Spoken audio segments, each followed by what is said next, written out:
Hey y'all, welcome to Paige's Perspective, where I help you find your inner strength to cope with life. I've had a lot of thoughts about social media lately and how it may be impacting us, or how I feel like it impacts me. I know there are studies everywhere regarding this, but I want to speak on my experience and what my thoughts are on it. I posted something in our story recently from Substack that was posted by a Julie Frattantoni and credited to Andrew Shaw. And it said this: normal is obese, normal is debt-ridden, normal is highly stressed, normal is socially anxious, normal is alcohol dependent, normal is working a job you hate, normal is emotionally unregulated, normal is being a slave to impulses, normal is 7 hours of screen time a day, normal is being comfortable but incredibly miserable, normal should terrify you, living a brain-healthy lifestyle isn't normal. I'm not normal and never want to be. I love this so much, and it got me thinking about so many different things. The part where it says normal is 7 hours of screen time a day. Maybe, just maybe, if we cut that out, many of the other things that are considered normal that shouldn't be may fall into place. Social media has allowed us to create more problems in our minds instead of solving problems to help us thrive. And some say that social media is bad based because it has us comparing each other, or people are being bullied, and people are really, really mean on the internet. It's wild to me that people just comment some very ugly, hateful things. But I think it's deeper than this. I think we have gotten so far away from reality that our bodies don't know how to handle all the new connections and information being pushed onto us. We lose touch with the real problems in our lives. We lose touch with our instincts, and we become midwits. If you don't know what the midwit is, look at the midwit meme that Matt discussed in our most recent podcast on high agency. We become influenced in ways that may not be the best for us. We have FOMO, so we begin overspending. We see others who seem to have it all together, so we become emotionally unregulated because we feel like we aren't enough in this world. We feel as though everything is triggering because we get triggered, even though triggers are our responsibility. We are unhealthy because it's normalized to stress eat. It's normalized in social media to be unhealthy. Social media has normalized things that are unhealthy for us in general. And it's wild to me that eating healthy and exercising and taking care of ourselves isn't normalized. Like, you can go on some fitness accounts where commenters are awful to those who take care of themselves. It blows my mind. They say some really ugly things. And there's just an imbalance in social media thoughts, and there's very little gray area thinking. And when it comes to social anxiety, maybe we are all just socially awkward, and that's okay. Maybe we are comparing ourselves way too much to so many others on the internet when we really need to get back to the basics of survival, taking care of ourselves. This is why self-care is crucial. It gets us back to the basics where we are able to regulate ourselves. Social media makes it really hard to do that. We've kind of been on this high agency kick lately, and I've realized that going back to the basics is considered high agency. It's not pushing hard. It's not consuming so much information to where you feel as though you're educated enough to make a decision. It's not those things. It's living authentically by your instincts, not what social media or society tells you. Social media has created some low agency people, and we're not wired to consume so much information in a day. We're wired to be simple, survive, and be present. So when it comes to social media, here's where it gets a little wonky and where things should probably change. The algorithm shows us what we engage in, what we're interested in, what we comment on, what we like. It creates a biased mind. It typically shows us the things we want to see instead of what we probably need to see. Or if you're continually seeing negative shit all day long, that's probably because your algorithm is programmed based on what you engage in. It knows you, and it's going to show you what you tell it to. Maybe you comment on a lot of negative shit, or you share it out. And when this happens, we live in a false reality. We don't see the big picture of life. We only see what we think everyone else sees, but that's not how it works. This is just one piece of why social media may be causing more problems than we think. For me personally, when I was going through a very overwhelming time in my life, I forced myself off social media for 6 months, and it was a game changer. My mental health improved, my anxiety improved, my physical health improved, my stress levels improved, and so much more. So I worked on self-care, but I'm finding myself becoming overwhelmed again. And I have been taking a step back from social media a bit, and it's slowly bringing me back to reality. Our IG basically runs itself. So if you see posts on there, those are typically being repurposed. They're not in real time. It's not things that I'm posting right now in this time. And I'll hop on there to post to our stories occasionally, but I don't typically, go into the comments much, and I move on with my day. Facebook is the same thing. The community is for our listeners to connect. I don't scroll through TikTok. I don't scroll through IG or Facebook, and it has been glorious. I've been able to focus on reality and actual growth. Sure, we can get a lot of great info from social media. I'm sure many listeners find us there and we validate your experience, but it can be overwhelming to consume so much information. Maybe I'm oversensitive and maybe I overthink this, but with my experience, maybe if we could put our phones down for a while, we'd be able to see more clearly. Maybe if we get back to our basic human needs, we'd be happier. I get information fatigue from social media and have to pull back. We are not meant to be lost in our phones or screens. It keeps us in our heads and out of what's going on around us. I like simple. I like to be outside. I like to exercise. I like to breathe randomly and practice staying present. We can't be present when we're on our phones. There's so many accounts out there on regulating the nervous system, which is important, but maybe if we could get back to the basics, everything would just kind of fall into place. Sure, we have to work on things. I'm not just saying you just remove social media and everything will be great, but it does help so much. As humans, we are not meant to be in fight or flight all the damn time.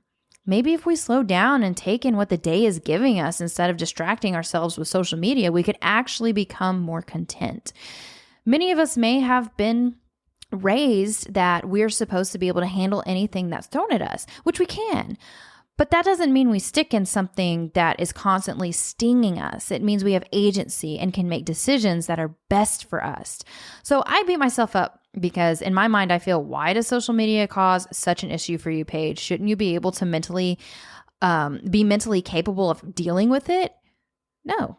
Some of us just aren't wired to handle social media, and that's okay. Some of us aren't wired to have information overload. For me, I have to challenge the thought that I should be capable of dealing with it. Patterns continue to show me that I don't like it, that I don't feel as though it is the best for my mental health. It drains me. It causes me to overthink and ruminate. I think what would give me high agency is saying, nah, it's not for me, and that's okay. I'll push myself in healthy directions, not unhealthy things. If something is not working, I take steps back and I reevaluate, and that's healthy. Sticking through it while trying to control the emotions around it isn't helpful. Maybe some of you can handle it better, and I know Matt can handle it better, but we're wired differently. I just challenge people to take a step back if you feel like you are completely losing yourself. Get back to you and your basics. If you get back to social media, cool, but if not, that's great too. Sometimes we need a reset and a reevaluation on what we need to take out of our lives to focus on the important things. And one thing that I didn't mention earlier, but it's been huge. It's been a huge part of this for me, is how social media disconnects us from our bodies. We spend so much time in our heads, scrolling, analyzing, reacting, comparing, that we stop noticing what our bodies are trying to tell us. We miss the tension in our shoulders. We ignore the clenched jaw. I have TMJ, and I always ignore when my jaw is clenched until it starts to go numb or it starts to pop more or has a lot of pain. So we don't feel the way our chest tightens when we're overstimulated or anxious because we're just in our head. And the longer we stay in that mental state, the harder it is to drop back into ourselves. Embodiment matters. And it's not just about working out or doing yoga. It's about feeling your feet on the floor, taking a deep breath when you're overwhelmed, checking in with your hunger, your rest needs, your instincts.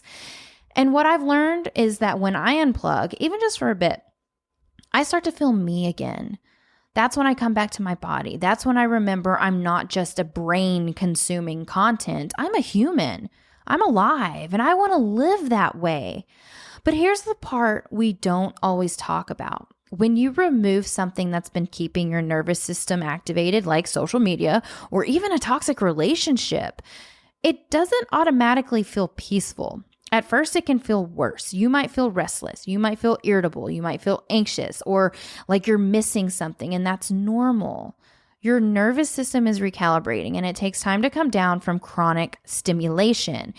You might even reach for your phone out of habit and realize it was never meeting your needs to begin with. Regulating yourself after living in fight or flight mode takes patience. It's a process, but if you stick with it, if you stay present and gentle with yourself, something shifts. Your baseline anxiety lowers. You start to think clearly. You start to breathe deeper without trying, and eventually you may not want to go back to that constant buzz. You start craving quiet, and that's when you know you're on a healing path. And you know what else? We've gotten really bad at context. People will hear one 30-second clip from a podcast or see a single quote pulled out of a 2-hour conversation, and suddenly they've made up their mind. This person is toxic. This creator is causing problems, and I don't like their tone. But they didn't listen to the full story. They didn't hear the heart behind it. They didn't give the nuance or the intention any room to breathe. And that's what social media does. It trains us to make snap judgments. It reduces complex people and layered ideas into tiny bite-sized pieces that are easy to consume, easy to misinterpret, and easy to throw away. And I get it. People are busy, but if we want to grow, if we want to think critically and become grounded humans as we have to go deeper. If you're going to judge something, judge it fairly. Listen to the whole episode, sit with the message, ask yourself if there's something to learn, even if it makes you uncomfortable. High agency isn't about agreeing with everything. It's about having the patience and maturity to hold space for full ideas, not just the parts that confirm your biases. And let's just call it what it is. Short form content is kind of trash. There can be some entertaining things like dog videos are hilarious and there's some funny memes and stuff. It can make you think for a second too. Sometimes the important things can make you think for a second, but most of it's not helping us grow.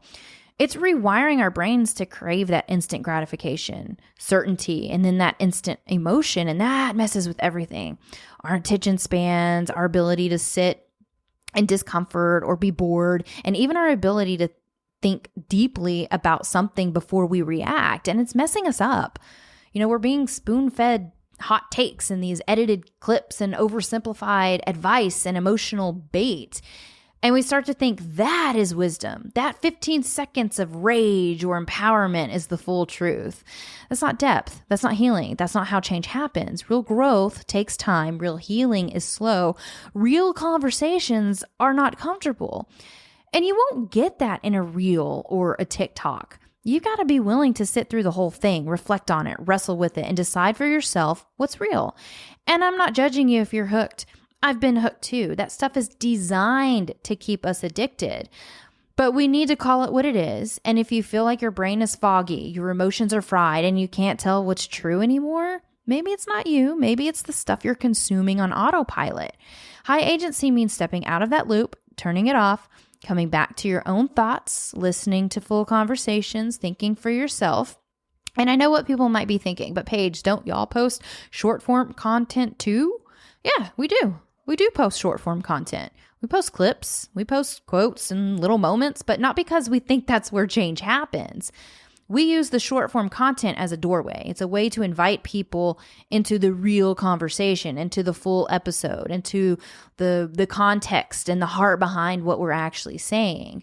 But here's the thing. We have a lot of people who follow us, engage with our stuff, maybe even agree with it, and a lot disagree too, but they don't take the time to actually listen to the podcast. And that's where the work is. That's where we unpack the hard stuff. That's where we tell the truth that can't be squeezed into 30 seconds. So our clips aren't meant to be the message. They're meant to point you to it. So yeah, maybe it's time to put the phone down. Not because social media is all bad, because again, many of you found us on social media and your lives have changed for the better. There can be a gray area here. We need to be able to understand what is helping and what is hurting us on social media. For me personally, I'm in a season of life where I need less noise and more me, meaning less distractions and more time to be present, more living intentionally without being overwhelmed with information. Maybe social media has a place in your life and maybe it doesn't, but either way, you deserve to feel present and grounded in your own reality. And it's okay to take a step back and recognize when you're feeling overwhelmed. Take this first step, challenge yourself. Take a couple of weeks off and see what it does for your mental health and your breathing and the way that you feel in your body.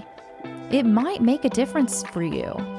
But that's all I have for this week. Until next time, I'm Paige. Bye.